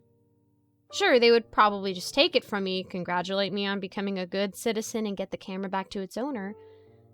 But there was a chance of them presuming that I stole it, had a change of heart, and got scared of getting caught. What would they do then? There was no way I was going back to prison. The cops were out of the question. Giving the camera to the coffee shop manager would have been stupid. Giving any lost property to any manager in this town is just generally not a good call. Back in the day, my pal Teddy used to do weekly rounds through the local businesses where he would pick up whatever was meant to end up in the lost and found.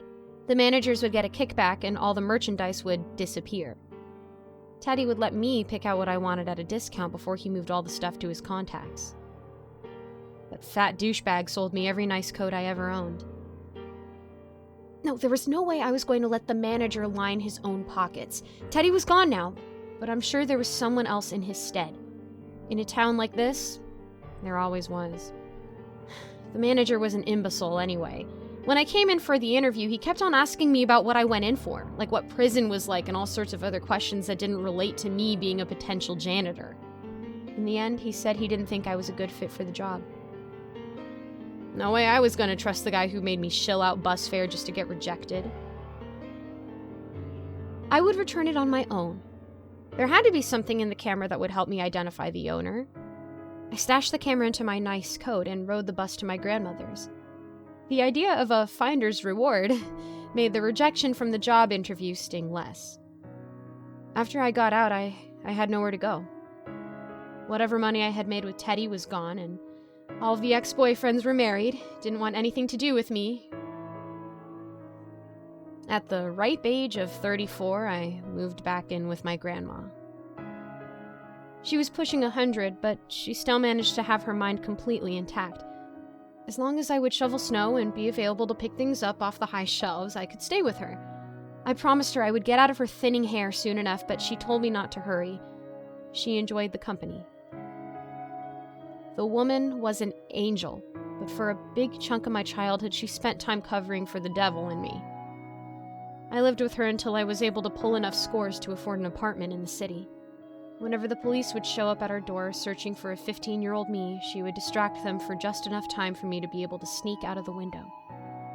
If I carried her around with me everywhere, I'm pretty sure I would have been able to outrun the arrest warrant that landed me in prison. The day had been exhausting. I ran through a half-dozen job interviews spread throughout the town, and none of them panned out. There was nothing more than I wanted to do than crash down in my child-sized bed and sleep off the stress of the day. Yet there was still the matter of the camcorder to attend to. Figuring out which button turns the thing on and which plays videos took a while, but eventually some combination of presses made the camera start up. I was hoping for a person listing off their name and address with the promise of a finder's fee, but instead I got Karen. I don't know if her name was actually Karen, but there was something about her voice that just suggested it. It was the type of nasal tone that I would hear every time I was casing out suburbia for families that went out for a vacation that had really poor alarm systems. Dozens of Karens yelling at their Joshuas and Stacys to come back inside and grab a jacket. Karen pointed her camera at the white sand beach resort. Waves caressed an empty coast, a glowing sunrise in the distance. The type of tranquil shot you would see on a subway advertisement. "Wow," she said from behind the camera. "Isn't that sunset beautiful? Isn't that beach so gosh darn calming? What a vacation I'm having, huh? You could be here too. All you have to do is work your little butt off. Remember Rocky? He never gave up, and look where he is now. Work hard and you'll be able to afford the nicer things in life." The video cut out. I rolled my eyes and pressed something that looked like an arrow forward. A wedding reception. The bride and groom, straight out of a catalog, danced their first dance in a loving embrace. Around them, a family on the verge of tears, watching the lovely couple celebrate their eternal love. "Wow," Karen whispered. "See how happy they are? See how proud the family is? What a beautiful couple, aren't they? You could be just as adorable. All you need to do is be as honest as Washington was about the cherry tree and never let yourself give up. If you're a good, reliable person, you'll definitely..." The next video was a calm suburban street. It was night, but everyone seemed to still be awake. The light from their big glass windows revealed manicured lawns and the outlines of new cars. "Wow." I grit my teeth at the sound of her voice. "This is where I live, and boy oh boy is it cozy. Everyone says, 'How do you do, neighbor?' And we all work together as a..." I closed the camera. Her voice was the auditory equivalent of a curb stomp. I put the camcorder on my spaceship-covered bedside table and tried to come up with a way to unload the merchandise. The hippos on my curtains reminded me of Teddy. If Teddy was still around, the camera would be easy to get rid of. Lazy douche was too out of shape to actually break into houses. But man, could he get rid of stuff. Whatever I managed to grab from the houses, he would fence in under a week. DVD players, TVs, jewelry, weird little statues of junk. The people that he knew how to use for everything. Too bad the people he knew lost a use for him. The one time I got to get out was for his funeral. Apparently they found him all sorts of cut up in a ditch. The mob is a scary group of people to piss off. I got out of bed and went over to my grandma's computer. Surely there's a way to sell stolen stuff online without too much of a hassle. Everything is online these days. I used Google to look up the model of the camera, just so I would know what I was working with. I clicked around for a while. The number that I was getting seemed unreal. If I managed to sell it for even half of what it was worth, I could set myself up for at least a month, maybe 2. The number presented a problem, though. If I was to get caught, this was definitely more than just petty theft. I wouldn't just be breaking parole, I would be getting another jail sentence. The coffee shop had cameras, the manager still had my information and would remember me, and there were just too many possible risks. I shut down the computer and went back to my room. For a couple minutes, I tried to peel away the Pokemon stickers I stuck to my wardrobe, but the glue of the 90s held firm. I went back to the camcorder. I thought I could make out a street sign in the dark before. If I knew the neighborhood she was filming in, I could just bus over and ask around. And hopefully there would be a finder's fee. Maybe Karen would even give me a ride back home. When I turned on the camcorder, however, the tranquil suburban paradise was gone. Instead, there was a dusty basement. The camera shook for a bit, as if it were being attached to a tripod. When the image stabilized, a woman with the figure of someone who drives everywhere but still attends Zumba class appeared. She took a couple of steps in front of the camera and then edged over to the right to be in the center of the screen. The frame just barely covered her face. "Good," Karen whispered under her breath. She walked off screen. Somewhere behind the camera, a door opened, and you could hear whimpers. I tried to focus in on what was being said, but all the pleas were drowned out by a thunderous metal scrape. The chair got pulled in front of the camera. Karen stood next to a fat man with a shopping bag on his head. He was chained up on the chair, sweat dripped down towards the indentations that the chains created on his body. The bag expanded and contracted as he struggled to breathe. Please let me go. I didn't do anything," he wheezed. She shushed him. Karen shifted the chair around to make sure both her and the man were in the frame. She cleared her throat, paused for a moment, and then started raving. "Wow!" she screamed in outrage. "You think it's okay to steal? You think it's okay to take something away from me? Do you comprehend how hard I work to be able to afford the nice things I have? Well, I'll tell you what, Buster, it's not. If you did the crime, you deserve the punishment." "I didn't steal anything, please, just let me go. This is all a misunderstanding." She faced the man for a bit as if considering his plea, but then she tutted, "Tisk, tisk, tisk." Karen made her way back behind the camera and started fishing around in unseen drawers. "If you were just honest, this would all go by in a jiffy, but you lie, so it won't. See, if everyone is honest, works hard, and does their best, then we have a happy little community. But there's always bad apples, aren't there?" Karen walked back to the man. Before he could answer her little monologue, she stabbed him. As he cried out, I recognized the voice. As he cried out, I recognized the voice, nearly dropping the camera. "Okay, look, I stole your camera. I'm sorry. Look, I'm really sorry. I won't do it again. I promise, I swear. I swear on my daughter's life, I won't steal anymore. I'm sorry." She held the knife inside of him, sending a trail of blood down the chains that wrapped around Teddy's body. It looked as if she was considering his plea. "You don't have a daughter," she finally said. "What? I do have a daughter. She's 7 years old and her name is..." She sliced the knife back, making Teddy scream until his voice gave out. I wanted to turn off the video, but I couldn't. Everything in my body wanted to smash the camera to pieces. There was a burning desire in me to destroy any evidence of such brutality even being possible. But I just kept watching. Teddy screamed. They were mostly desperate howls of pain, but words made their way in when Karen had to catch her breath. He pleaded for her to stop. He confessed to not having a daughter, to stealing her stuff, to fencing stolen goods, to every sin that he could possibly think of. Yet she just kept on tutting and cutting. There was no forgiveness. Any notion of goodness, of justice, of peace, none of these things could coexist in a world where one human being could cause to another the pain that Karen was dragging out into the world. As she hacked on, Teddy's screams lost in volume. He started to drift off. When he was lucid, his rambling confessions would be replaced with something much simpler. A plea for death. The floor was covered in blood and flesh. The remnants of what used to be a friend of mine sat in the chair. Karen took a step backwards to admire her work. The chain nestled in his bloody lap like a jagged blanket. She walked back to the camera. "Wow," she whispered as she unscrewed the camcorder from the tripod. "Who knew that a life of crime could get you this kind of punishment?" She picked up the camera and moved it towards the body. Her voice gained back its pep. "Well, you did, silly. You know stealing is wrong. Can't do the time, don't do the crime, right?" Her voice went cold. "Right?"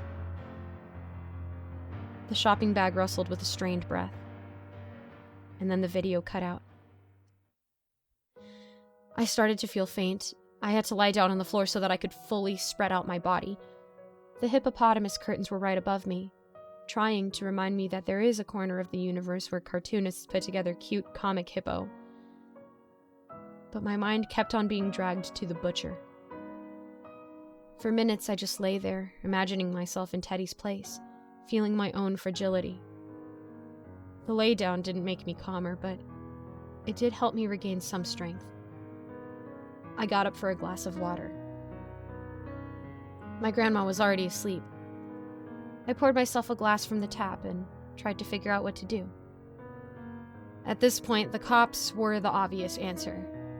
There was evidence of a murder on the camera. I would come clean about picking up the camera from the coffee shop. It was, after all, with the best intentions. The murder would outweigh any possibility of me being seen as a thief.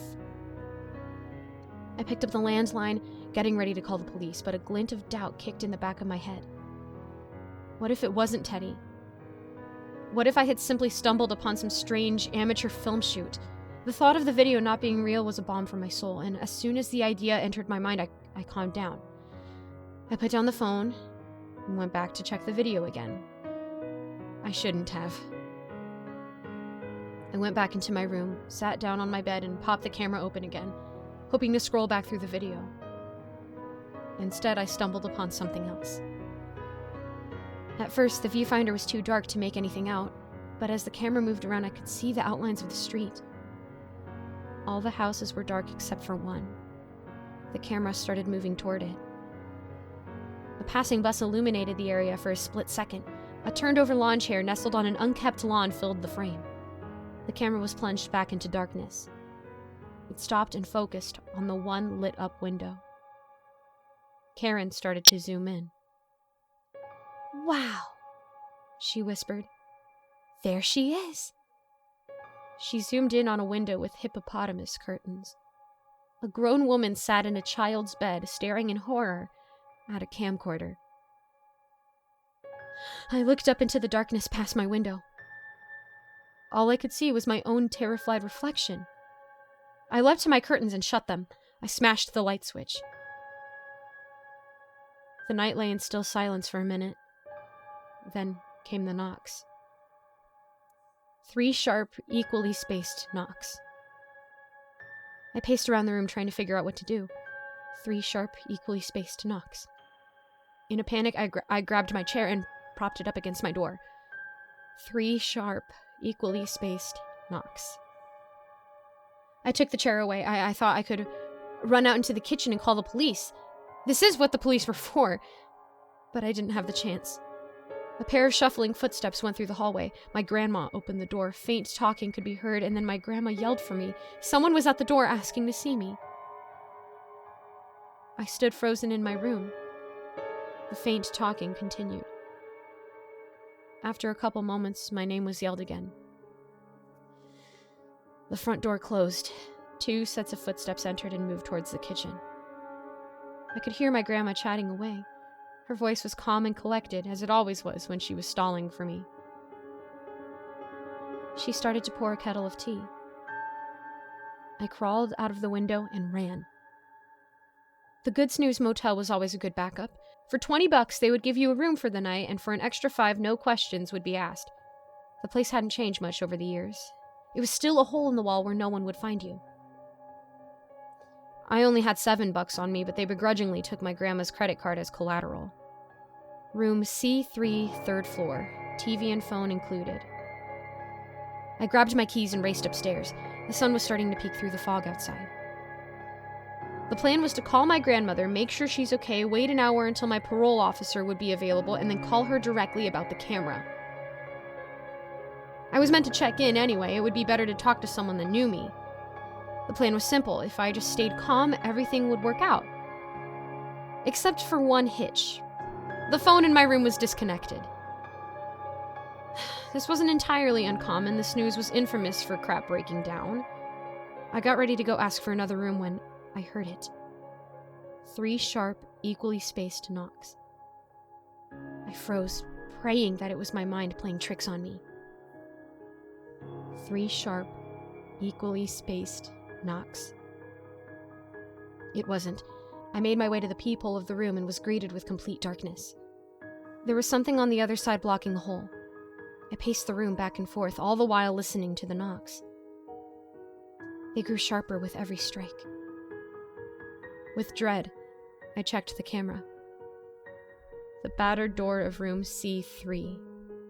Occasionally, a terrified-looking eye would stare out, directly into the lens. I tried yelling for help out of the window, but the passing cars would pay no attention to me. No one responds when I bang on the walls or stomp on the floor. The people who come here are used to a ruckus. I've turned on the television to drown her out and caught a glimpse of a report about a horrifying home invasion in my neighborhood. I'm a sniveling mess, hating myself for the moment when I laid hands on the camera. I don't know what to do. I just want to be somewhere where I feel safe, where I don't have to think about Teddy or Karen. The pounding reached a point where it seemed like the door was going to give in.